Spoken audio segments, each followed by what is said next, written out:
Hi, welcome to Bookbox. Don't forget to subscribe and tap the bell icon to get our latest videos. மிக அதிகமான சப்தம். உருவாக்கம் noni. ஒரு நாள் ஸ்ருங்கேரி ஸ்ரீனிவாஸ் தனது சிறந்த மாடுகளுடன் மாட்டுச் சந்தைக்கு சென்றான்.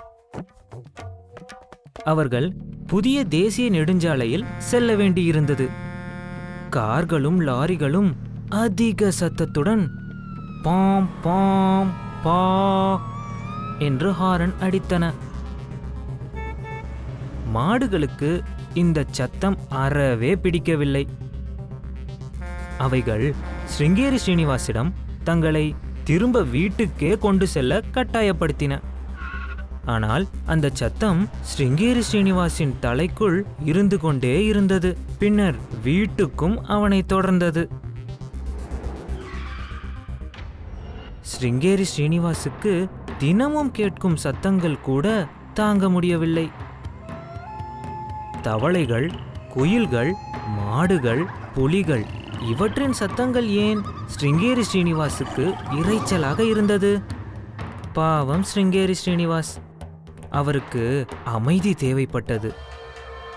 குழந்தைகள் உரக்க பேசினாலும் கூச்சலிட்டான். அனைவரும் அவனுக்கு உதவ முயற்சித்தனர். குழந்தைகள் சத்தமில்லாமல் கிரிக்கெட் விளையாடினர். மாடுகள் மா என்று கத்தவில்லை. இருந்தும் ஸ்ருங்கேரி ஸ்ரீனிவாஸ், நான் இந்த இரைச்சலான இடத்தை விட்டு போகிறேன் என்று ஒரு நாள் காலையில் அறிவித்தான். அவன் தனது கிராமத்தை விட்டு நடந்து ஒரு புதிய நகரத்துக்கு சென்றான். அது மேலும் இரைச்சலாக இருந்தது. அங்கு அவன் காதில் ஹெட்போன் மாட்டிய ஒரு இளைஞனை சந்தித்தான். அந்த இளைஞன் அந்த இரைச்சலிலும் மகிழ்ச்சியுடன் இருந்தான். ஆஹா, இதுதான் எனக்கு வேண்டும் என்று கூறி ஒரு ஜோடி பெரிய ஹெட்போனை வாங்கினான். இப்பொழுது இரைச்சல் இல்லை.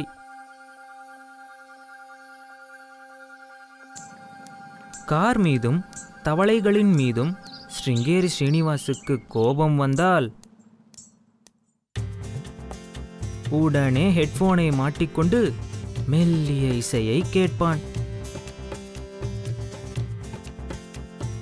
ஆனால் அவன் மாடுகளை இரைச்சலான நெடுஞ்சாலை வழியே சந்தைக்கு கொண்டு சென்றே ஆக வேண்டும்.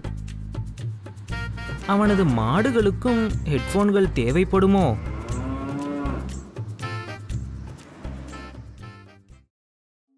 Hey there! Don't forget to like and share this video. Also, please leave your comments below.